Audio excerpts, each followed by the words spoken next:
Kia ora, bula, kia rana, talofa, maloelele, and welcome to Two Palagi and a Piece of Nisi Pod. My name's Glenn Murphy, and I'm here on Waiheke Island in Aotearoa, New Zealand.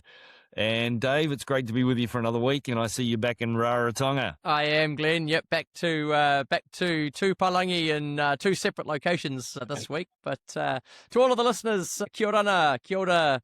Hello, Geta. My name is David Dewar, dialing in now from Rarotonga, but of course previously based in Fiji. Glenn and I have been working together over the last nearly 6 years now, helping New Zealand and Australian and Pacific businesses succeed in this part of the world, and it's fantastic to be continuing that mahi through this weekly podcast. And the main feature of this week is a pre-recording that you had when you were in Fiji the other week, and you sat down and had a chat with Craig from Counterpoint Media Group, and learnt what they're all about and some of the interesting innovations that they've got coming up where they're helping the local tourism market. That's right, Glenn. It was a fantastic additional thing that I did while I was in Fiji. Nice to get away from the infrastructure conference for a couple of hours and to talk about something, well, similar but completely different, really.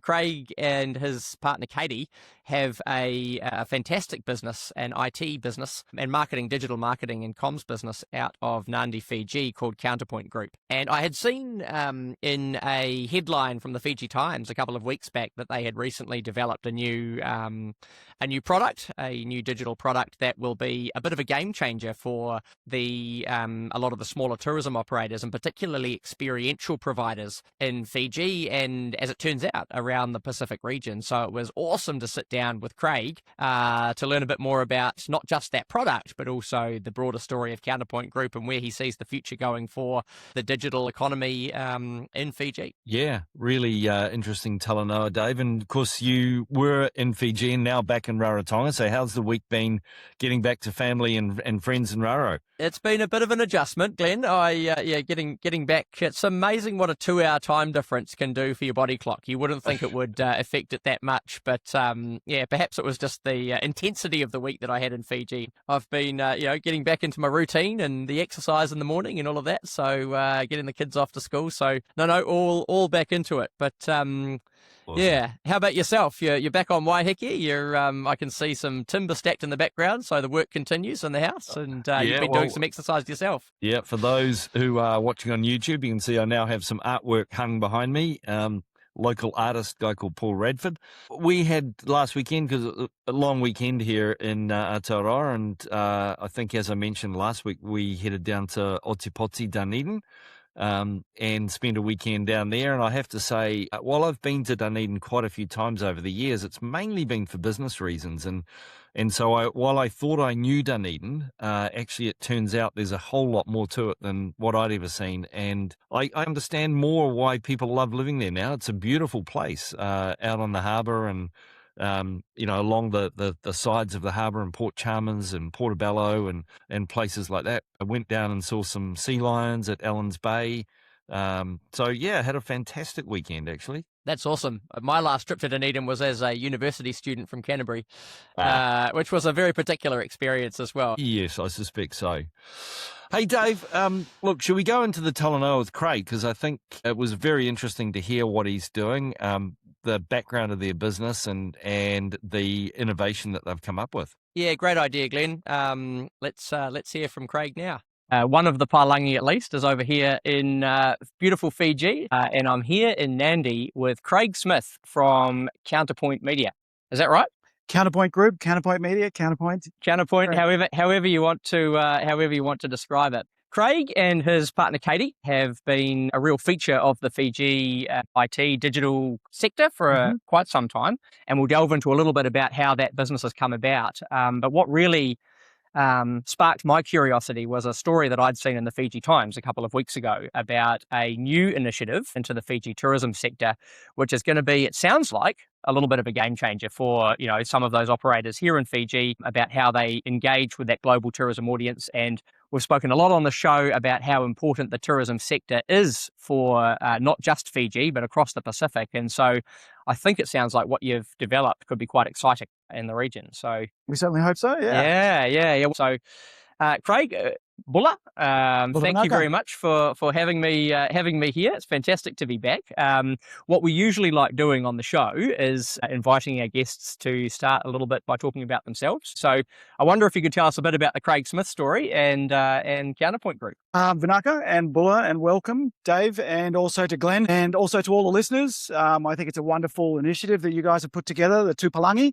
And, the Pissanini discussion we're going to have today is a very open Talanoa, so it's not too formal, hopefully.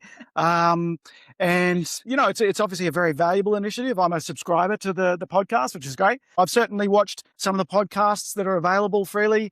And, there's valuable lessons there for local business people, some inspiration potentially about innovation and, providing confidence to build, Pacific-based businesses that can serve not only our Pacific kind of brethren, but also our regional partner markets as well. Talking about myself and I guess the origin story of this Palagi, a very proud Palagi actually, because I am a dual Australian Fijian citizen. Awesome. I wasn't certainly when I arrived in Fiji in 2010. So it's been 16 years now in the country, and that's more than a quarter of my life. Arriving in 2010 was, arriving as a typical expat on the back of a multinational company working in a management team. And, my experience as a Australian growing up in, university and the workforce, and then traveling to Europe and working for several years, and then moving to the Caribbean and joining a large international telecommunications carrier.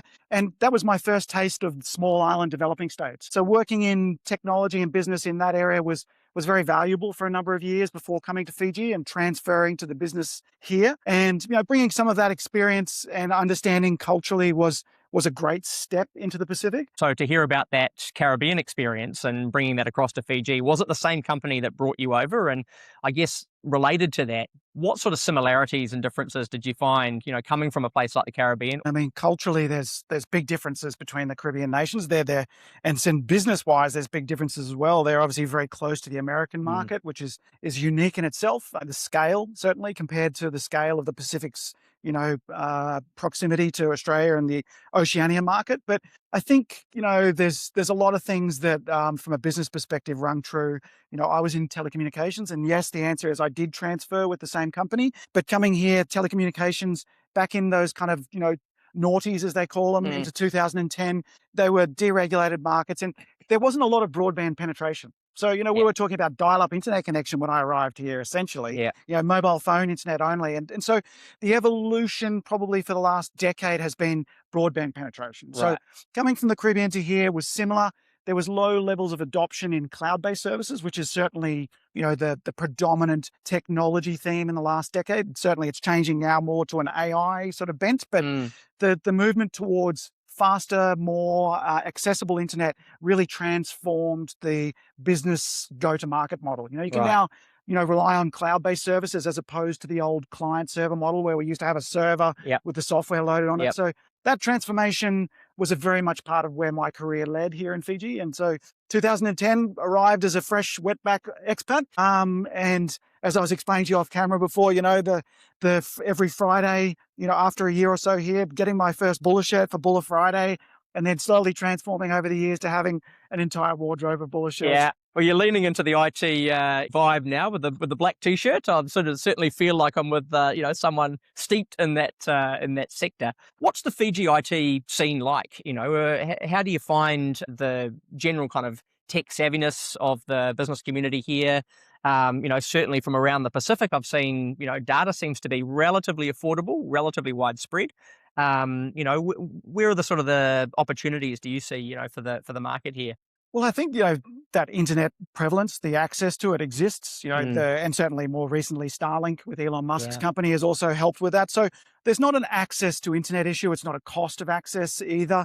The opportunities here, therefore, are really quite broad. Yeah. And I think, kind of digressing slightly in terms of the evolution of the Fiji marketplace and the over-reliance, one might say, in tourism that we learned from during COVID. We saw a pivot here specifically in Fiji, and certainly something that can be adopted broadly across the Pacific, to that sort of move towards the knowledge-based economy. Yeah. The BPO model, the KPO, the knowledge process outsourcing, and wisely pivoting to invest and encourage investment in that area is building better resilience. But from an IT perspective, there's so much you can do in that knowledge-based process outsourcing. It's not just answering a phone to answer a question. There's, building applications and doing any number of things. And I guess we're probably all knowledgeable that Google's building a data center here in Fiji. So Yes. that caching facility of content locally here just boosts, I guess, that future opportunity in this market for building any number of services to clients. Are there many other firms like yours, or are you relatively unique in this market? When you turn the lens back on yourself and assess who you really are after 11 years of growth, because we started the business in 2015, me in the back room in Suva of my house that I lived in, trying to set up a small home office in Suva City Council, not quite knowing how to put me in a box when I tried to register. There was no such box to tick as a home office. But, from those days now to being 15 staff and proudly employing and really succession planning now our skills through the staff that we have here.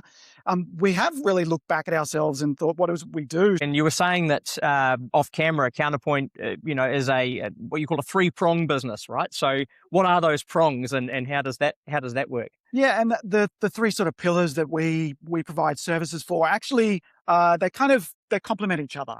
And they come from a core of what our business does, which is trying to help businesses do business better. That's kind of what our mantra is as an organization. So that digital empowerment philosophy bleeds into the 3 kind of areas that we provide service. We have one specific area which is very much suited to Fiji and the Nandi side of the country, which is tourism technology. Obviously, there's a predominant leisure-based tourism business sector here. So we provide a number of services, software and payment processing support for tourism businesses, be they accommodation providers or tours and activities. And then the sort of second pillar is related to core Google technology. We are a Google Cloud partner, and we have been for 11 years. So that allows us to be accredited to support Google's business-grade platforms on, workspace and workplace collaboration, AI technology, and application development and workflow automation. And so that's the core tech stuff that we do. And then the third side is really creative and marketing. So brand strategy. Katie runs that side of the business. That's looking at brand strategy and strategic and tactical executions of brand strategy. And we had a fantastic conversation last week, actually, with the team from Greenhouse Studio in Suva, who have been, wonderful for us to work with as Palagi around our logo and design. And so it seems to me that there is a small community of creatives and, real talent within the Fiji market. And, do you sort of find yourself as part of that community and, working together with other businesses that are doing this sort of similar work? Oh, definitely. Definitely. Much like Rona's business, which is, very valuable in a number of areas. I mean, they pivoted in COVID to providing facilities for others. A great example. I saw your podcast on that, and they create wonderful brand strategies for businesses, and they collaborate with people just like we do. So we collaborate with a range of photographers and videographers in the market who are specialized and very skilled. And, Fijians are not only great physical proponents, in sport and dance like Vo that was discussed last week, but also very creative in the artistic sense. So it's not such a stretch to see that creative talent in Fiji turned into a digital mechanism.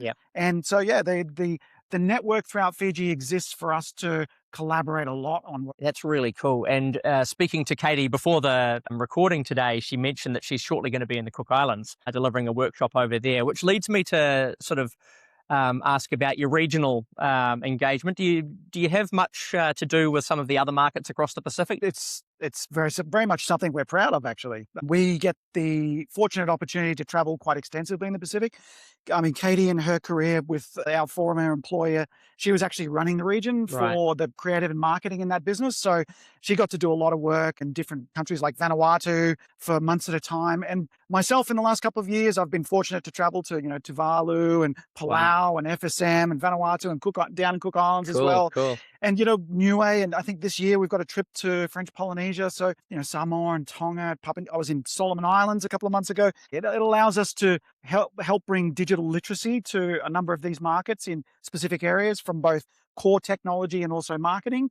And, we are then better prepared to assist organizations, especially in the New Zealand market or in Australia, who are looking to bring services into these areas and, kind of bring the the local knowledge into their businesses. Oh, that's really cool to hear about some of the engagement that you have across the region. And that kind of brings me to the specific thing that I was really keen to pick your brain on and to hear from you about, which is this integration between two systems that, well, it sounds a bit like Star Wars, right? You know, if you talk about Nabuki and Bokoon, I think are the two, right? And you know, for those of us that don't have the kind of digital literacy or the understanding of that sector, what's the problem that you're trying to solve for, and what does that integration system actually look like, and how does it work in practice? Sure. I mean, this is a recent announcement, and it really came from years of talking to businesses right across the region, not just in Fiji, and recognizing some common challenges. Yeah. So specifically, this initiative, which has just been announced, is really targeted at assisting some of the real pain points in the tours and activities sector. So typically, tours and activities businesses are usually smaller, maybe more family driven than the larger, more heavily invested accommodation sector. Yeah. These are really the small to medium sized businesses that governments across the Pacific really need to nurture and support, because it's really vital for the economy that small businesses are nourished, because they give so much back to the community. And so we recognized a couple of pain points, and we wanted to provide digital tools for these smaller operators that were cost effective, but also very efficient in areas like payment processing. Small to medium-sized providers need to be able to attract direct guests to book with them, so they get the full yield. Yeah. It's also valuable to have, wholesale agents bring bookings at a commission rate, but a healthy balance is what is required for a healthy business at the end of the day. Yeah. So we recognized these pain points and worked with the Nabuki platform, Tours and Activities Global Software Booking, and with Kavenna, which is a digital payment processor, brought the two together via an API integration. And now we've got a cost-effective digital booking platform for small to medium-sized tours and activities providers that has an embedded digital payment processor that is secure. So they can really take a guest booking and then take their credit card payment, have everything done automatically, and take away some of that insecure kind of manual credit card processing with an FPOS terminal. Yeah, interesting. And I think one of the other angles to that I saw reflected in the media piece that was written about it, does it give them a better sense of visibility around their own bookings? And how does that kind of enable, I guess, a strategic level of growth for some of these smaller businesses? Yeah, and this really talks to the Bokoon integration with Nabuki. And what it really essentially does is it allows these smaller providers to expose their tours and activities they're offering to a more broad global audience. And so, the Bokoon integration then means if you have a small tour provider with 3 offerings, say a waterfall tour, a snorkeling tour, and a boat trip, then instead of just trying to get everybody to find you on your website, you can now expose your inventory to very popular global OTAs, the online travel agencies. And now digitally, you just create your inventory on your own booking management system, and it will sync with all of those OTAs. That just greater exposure and trying to keep those costs down so that you can try and get more bookings, essentially. So prior to this, what would they have had to do? Well, I think it's just more about manual inefficiency. So you've always been able to sign up with your offering on a Get Your Guide or Viator and accept whatever commission that you get for a sales agent like that online. But then that would have been non-integrated into your booking management platform. So if you've got a booking there, it would come on the side as an email prompt, and then you'd have to double entry handling. And, you've got separate payment mechanisms over there. Whereas if it's all in one platform seamlessly, you can, I guess, manage a calendar very easily. Yes. So you can manage your own resources, and all bookings come to the same place, and payments and everything is managed and reconciled simply in the same pot. One of the earlier conversations that we had on the show was with Sir Ewan Smith, who, in addition to being the managing director of Air Rarotonga, is also the chair of Tourism Cook Islands. And he's a huge champion of the tourism sector and what it means for Pacific economies. And one of the points that he made is that it just enables so many other businesses, exactly like the ones you're talking about, to be able to offer that experiential tourism, whether it's something as basic as selling fruit on the side of the road, all the way through to, tours and fishing trips and, waterfalls, and being able to share the experiences and cultures that make it so special to visit these markets and places. So what I'm really interested to know is how has the sector really responded to what you're talking about? Look, it's been wonderful, and you're right. These tours and activities are the more culturally kind of tapped in businesses that when a traveler books an accommodation, they come to your market. But for them to then really truly immerse themselves in the culture, it's often these dance shows or other activities like in the Cook Islands. Umu Experience, Yeah. for example, is on the platform. Oh, And cool. Coca Lagoon Cruises, a couple of cooks, they've jumped on already and adopted. The feedback has been wonderful so far. It's about empowering these smaller operators to have their own digital tools so that their own destiny is in their hands. They're not over-reliant on commission-based bookings coming to them, but they now have a simple platform that they can create their diverse offerings and attract people to directly book with them and control their own destiny. Yeah, that's brilliant. And I think, in terms of how that then enables them to think differently about their own business, right? So if they take the pain point out, as you say, remove some of that scope for error, it can help them actually focus on the real business of adding value. And I guess what I'd be really interested to tease out is, what's next? Where are you looking out and seeing, gosh, there's still a few pain points out there? Well, the over the horizon growth opportunities, I guess, for the Pacific broadly and Fiji, there's no doubt that the overarching theme of technology at the moment is AI. It dominates quite a few of our conversations with our customer base, and not just in the tourism technology area, but broadly across all industries. And AI is so many things to so many different people, not just people, but different job functions. And so I think when you ask a question about what the opportunities are for a business like ourselves or for businesses in general in the Pacific in using technology to make themselves more relevant or more efficient, is I think coming down to a couple of things. It's training people on the AI tools that are available and then adopting them to kind of bridge these knowledge gaps, these digital literacy gaps that exist, so that you can provide the type of services, the BPO and the KPO world to organizations in New Zealand, for example, that are looking for, a reliable provider of services that will add value to their business. So I think, businesses that are looking ahead themselves to train and their own employees on AI tools, not over rely on them, but to sensibly adopt and see how they can help their business. They're the ones that are going to, have a leg up on others. And we ourselves internally here, I mean, we're a digital agency. We build apps and do workflow automation development, API development and software, but we're heavy adopters of AI internally. I was initially a skeptic, I'll be honest. And, we use some advanced technology tools like Whisk and Flow in the creative space for videography and, creating content. We're talking about AI and you're mentioning, people chatting with bots and that engagement that you're seeing. Are you starting to see any sort of changes in the sector and how just people in the Pacific or tourists are engaging with businesses through AI? One of the big advantages that AI brings to a lot of Fijian businesses is, English is not a native language in Fiji. We must remember it's a multilingual society. Totally. And, we've got a range of languages that people are very proficient at.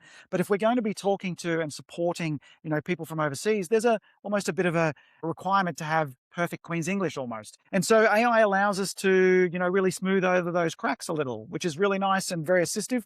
But, that's just use of simple AI at this stage, right? That's the workplace collaboration AI that can assist you to help you write something nicely, give you context, create a document if you want to. The real shift and I think opportunity that's going to come from this point forward is the move to the agentic AI model. Right. Which is very much cutting edge. And in fact, licenses for this now are only just adoptable by medium-sized businesses through the big tech platforms.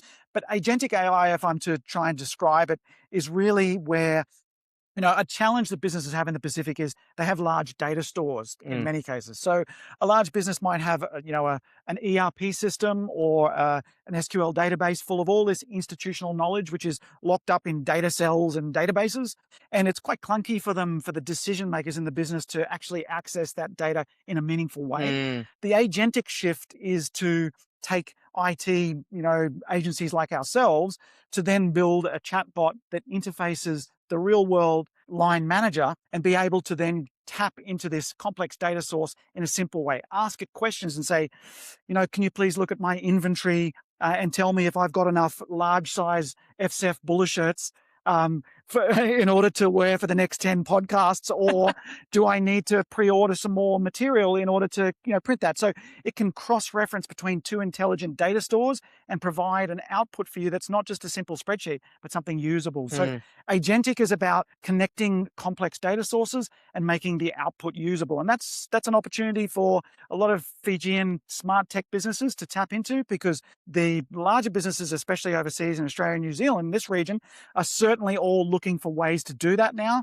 And, there's opportunity aplenty to be the provider of that. Yeah, that's great. I think, one of the things that also gives me a lot of confidence about AI in this part of the world is that prevalence of the tourism sector, because, if I think about some of the concerns about AI, and that automation, the removal of humans from the equation, ultimately, I think the value of a tourism offering in the Pacific certainly is that human connection. And I just sort of feel that there will still be a really huge and possibly even greater demand as the world becomes more and more automated, and a place like Fiji, as well as the broader Pacific, where so much of that cultural capital is so important, and the reason that people travel here for that human experience, I think, is going to be a real asset for this place. What do you think about that? Yeah, look, absolutely. I mean, I don't think that we're going to see a real world, sort of shift in Fiji's tourism delivery model to have robots coming down the reception and delivering ice to your door like we're seeing in the kind of fanciful world of places like China. I think we'll still retain the Bulla characteristics and certainly, the Talofa characteristics and everything around the region. So you don't lose that. But, tourists want efficiency, They would like their drink delivered anytime inside 15 minutes. And they demand accuracy on billing. So look, there's responsible adoption of these kinds of technologies and AI technologies so that you can deliver, I think, that authenticity, but also the efficiency and accuracy that you want for your guests. We're talking with Craig Smith from Counterpoint Group, one of Fiji's leading IT providers and digital tech and marketing businesses, with some really exciting initiatives that are creating real change and potential for the experiential tourism market here in Fiji. As a final thought for the Talanoa, what would be the one message that you'd want, people who might not be as familiar with the Pacific to take away from this conversation? Well, as an audience, there certainly will be local businesses in Fiji that are hopefully consuming the content, but also, in our near regional partners of Australia and New Zealand, we bridge a little bit between that, obviously being dual citizens and being between Australia and Fiji quite a lot. I think there's maybe a little bit of a perception that Australia is far more advanced than Fiji. But I can be honestly truthful and tell you that in certain areas of technology, we see the same manual processes in Australian businesses that exist out here. So, we've been quite surprised with that over the last 10 years. That assumption was not correct. So I think there's a real opportunity for, Australian, New Zealand business to look seriously at businesses here in Fiji, the call centers, the BPOs and the KPOs, and with a real confidence that the skills exist out here. I mean, we've invested in this business heavily now for 10, 11 years, and we see the future, and we see an area where we can enable confidently and provide first world services to businesses overseas and continue to provide the same services here locally for all of our heartland customers in the Pacific. So, that message is be confident to engage with Pacific partners and businesses like myself. And hopefully that will deliver results for your bottom line. Awesome, Craig. One of the main ambitions that we had with launching this podcast, of course, was to showcase some of the incredible talent that exists in the Pacific, and to explode some of those misconceptions that might exist. Over the last few conversations, we've really had an opportunity to talk about some of the really exciting stuff that's happening here. You guys are front and center at that revolution. So, Naka Vakalevu, really appreciate the conversation. Thanks for having me on. Naka. Hey, so Dave, thanks again for doing that Talanoa by yourself while you're in Fiji. It was amazing and fantastic to sit down with Craig. Craig and Katie I've known sort of at a personal level for a while, but to actually go into the Counterpoint office and sit down and really unpick what the business does was super cool. The connectivity was amazing. They're all Starlinked up, and it's working really well. And I think that was a point that Craig made, which is worth reiterating, is that what they're finding with the connectivity in the Pacific, the use of digital tools, that when they travel back and forth from Australia, they see a lot of sort of multi-handling and paper-based practices still going on in Australia, where they're actually able to convert those with people that they're working with in in Fiji. Absolutely. And I think that's one of those stories about business in the Pacific that people can sometimes overlook. Often with systems that are smaller and maybe once upon a time have been further behind, there is a possibility to leapfrog a little bit and to not just catch up, but overtake. Reason that you thought to sit down with Craig in the first place was you'd actually seen a headline, I think, in the Fiji Times talking about one of the innovative new products that they had out. And that's something that Craig certainly talked through. And it sounds like a real game changer for some of those smaller activity and tourist experience operators in Pacific. I think it will be. And it was great to kind of just talk through what the problem is that tool solves.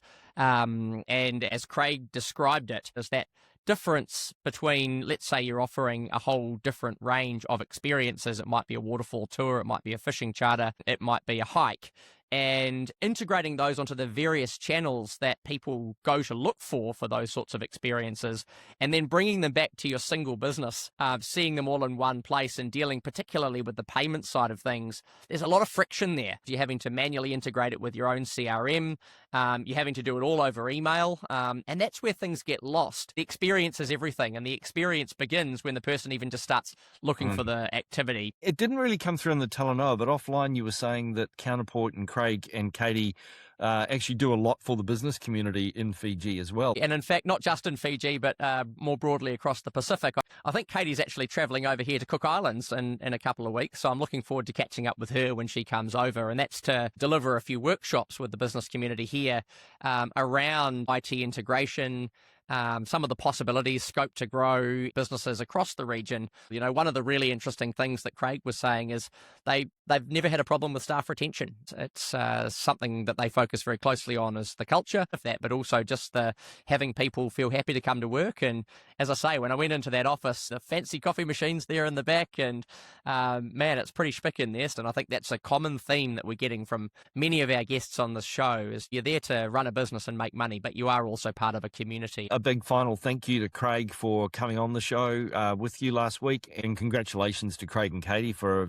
establishing and running an amazing business. Yeah, vinaka vakalevu to you both, and looking forward to catching up with Katie in a couple of weeks. And I think we'll put also in the show notes a link to the website so that people can get a better sense of that particular product and Counterpoint Group more broadly. So Dave, let's move on. And what else has been happening in the Pacific? There's still a lot about fuel. I see when everything I'm reading, it's not going away. No, it really is probably a good segue into talking about the value of that digital connectivity, because it really is the physical world, I think, that's causing everyone all the problems at the moment. But the fuel issue, as we expect, continues to drag on and continues to have real world impacts. A couple of things that I picked up this week. Firstly, the International Monetary Fund, the IMF, has released its annual report. It's called an Article 4 report on the Fiji economy.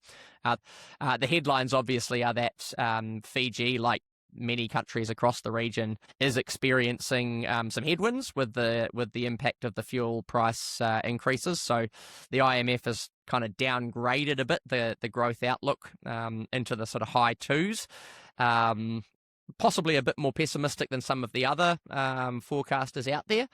Along the same lines, there's an organisation called Business Link Pacific that's actually funded by the New Zealand Aid Program as the kind of business enabling and supporting initiative across the region. And they commissioned a survey of small to medium businesses across the Pacific throughout April and May to get a sense of the real world impacts of the fuel price rises on their business activities. And unsurprisingly, the vast majority of respondents have come back to say that fuel is a major cash flow issue for their business. The cost up, but the ability to pass that through straight away, not quite there, if at all. Actually, often it's quite hard to put prices up.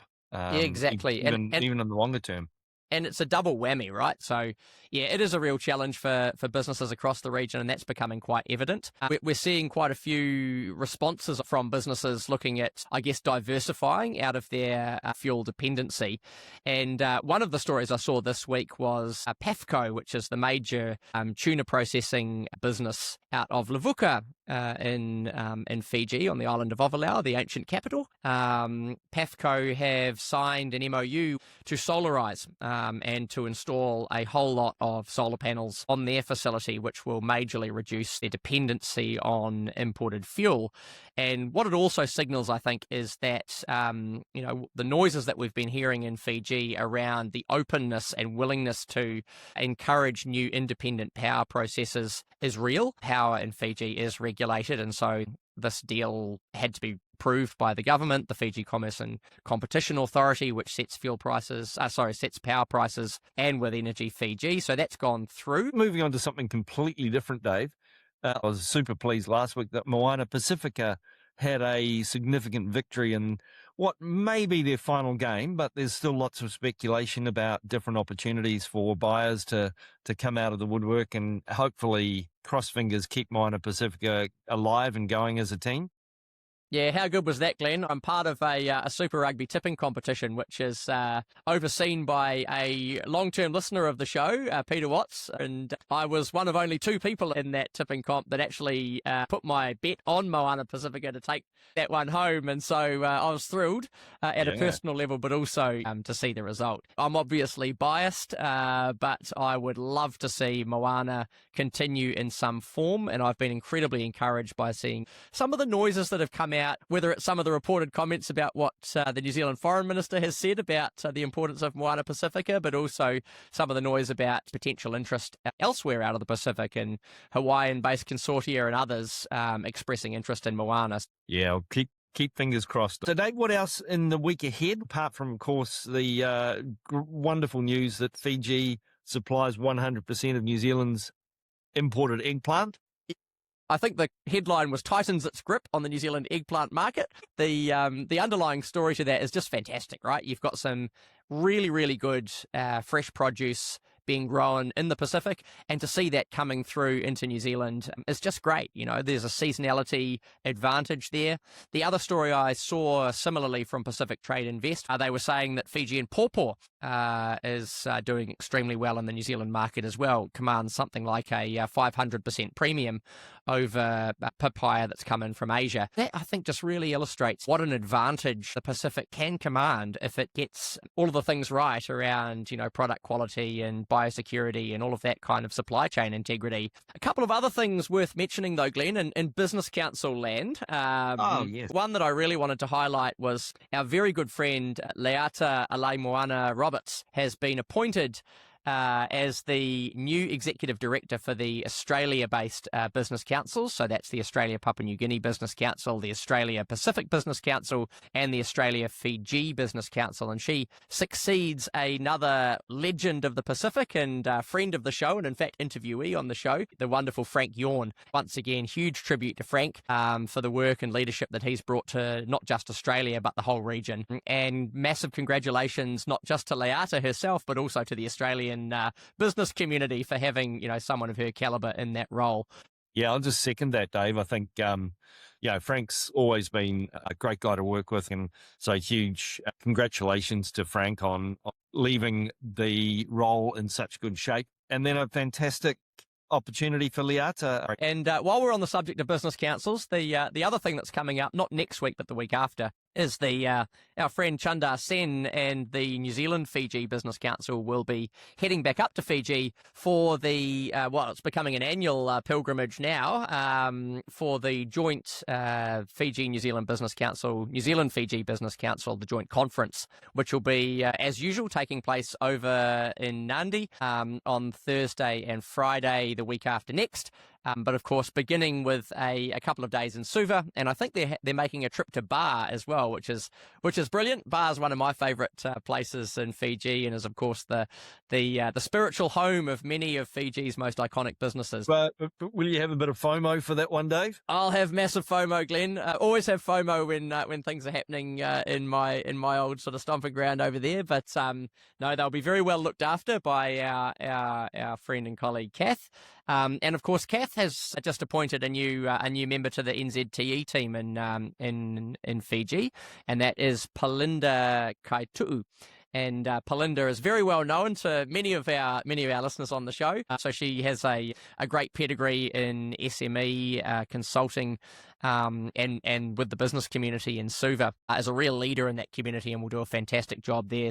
They've got some great news on the trade front to celebrate as well, because this week the trade figures for the March quarter have been released, and once again the New Zealand-Fiji trade relationship continues to go from strength to strength.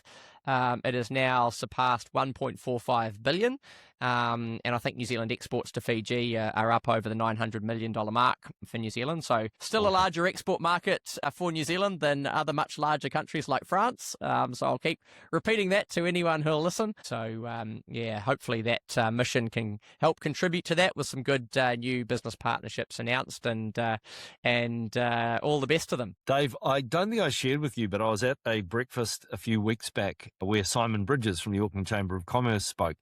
And I know that we're winning with that comment about exports to Fiji being bigger than exports to France, because he actually used that line during his speech. One of the other interesting things I noticed from the trade stats was I just looked at the import side, and we've been talking about, Fiji's sort of eggplant and pawpaw and things like that. But what I was quite interested to see was actually the number 3 source market for New Zealand in the Pacific is actually Solomon Islands. So if you're looking at the import side of things, it's Fiji's number 1, obviously, but then Papua New Guinea's number 2 and Sol's is number 3. That's goods imports, so that strips away tourism. If you add in tourism services and things like that, you get a different picture.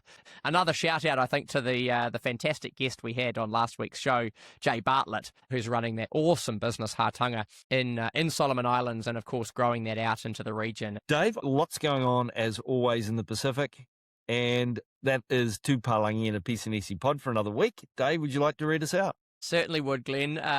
It's been a fantastic week in the Pacific as ever, and as I think today's Talanoa with Craig has shown, there's all sorts of really interesting things happening, and I'm very excited about the pipeline of guests that we have coming up over the next few weeks. As ever, the best part of this, of course, is the engagement that we have with all of you who are listening or watching online, which you can do on Apple Podcasts, Spotify, YouTube, or wherever you get your podcast fix. We really, really love getting the feedback as well, whether that's through the social media channels. LinkedIn's the main one, but also whether it's Facebook Messenger, WhatsApp, Viber, or of course via our dedicated email to.palagi, Palagi, @gmail.com. Please subscribe, tell your friends, feel free to share the show far and wide, and we'll be back with you next week. But for now, this has been Tu Palagi in a Pisanesi pod for the week ending 6th of June.